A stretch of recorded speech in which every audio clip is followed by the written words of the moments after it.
Paul Dong joins us now for more on the World Aquatics Championships. He's the co-founder and CEO of EI Asia Limited. Paul, tell us a little bit more about this teenager who shattered the men's 100-meter freestyle world record in Doha.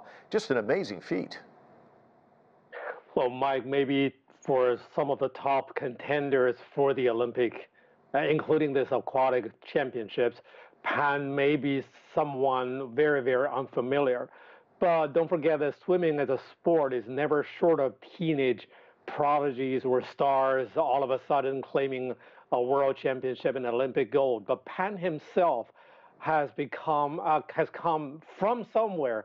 The powerhouse among all other provinces in China for creating very hopeful Olympic swimmers. Pan from Zhejiang, where the Asian Games was held last year, and he was already part of the Chinese medley or a relay team winning Asian golds and world championship medals already. He's only 19, but he has his own shot at some very, very shiny glory for an individual swimmer. But he said he would rather set the record in Paris instead of this early, but he had to try it himself. He couldn't control his speed. And that the record that he just set or broke was one of the most stubborn records in men's swimming. Indeed, that was amazing. And that he has already exposed himself to the world and now put himself on notice for his competitors, potential competitors, to pay special attention in less than half a year in Paris. Yeah, Paris is going to be really exciting for China because the team itself is amazing. They topped the leaderboard, 27 medals, just amazing. Yes, yeah, we have to give credit to Doha to put together such a successful event with a lot of records. More than 2,600 athletes representing more than 200 countries and regions participating. And that's something really, really marvelous because normally with just a few months before the Olympics, some of the top swimmers in the world would skip this event. They have their own plan. They have a higher target in Paris. So some of the athletes who have already qualified for the Olympics chose not to come to Doha, but Doha still welcomed the largest number.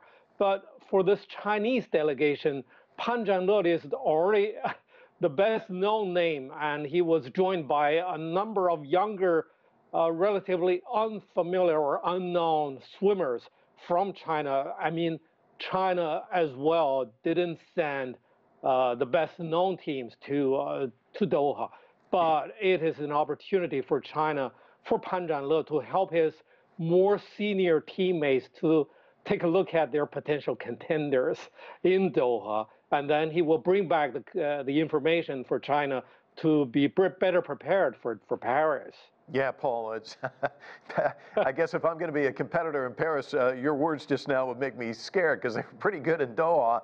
Can only imagine what they'll be like in Paris. China's hosted this competition in 2011. I mentioned that in Shanghai. It's coming back in 2029. China's really become a global player when it comes to hosting these big sporting events. You just mentioned the Asia Games in Zhejiang. We've seen the Olympics there. Can you talk to us a little bit about that? Yes, absolutely, Mike. China has very, very ambition in swimming, and China is overall sports powerhouse as well, of course.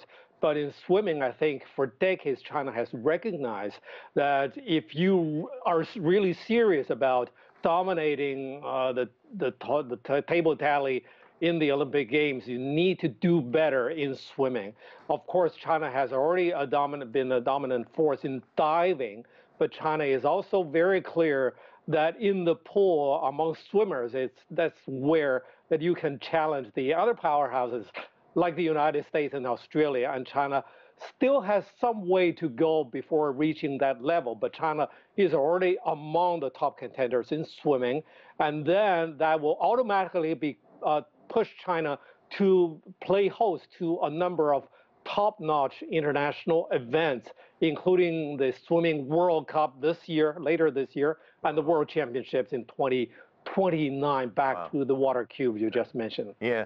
Paul, it's always a delight talking to you, and this is a nice warm-up for Paris. I'm sure we'll see a lot more of you as the year progresses. Thanks again for getting up early with us. Thank you, Mike, for having me.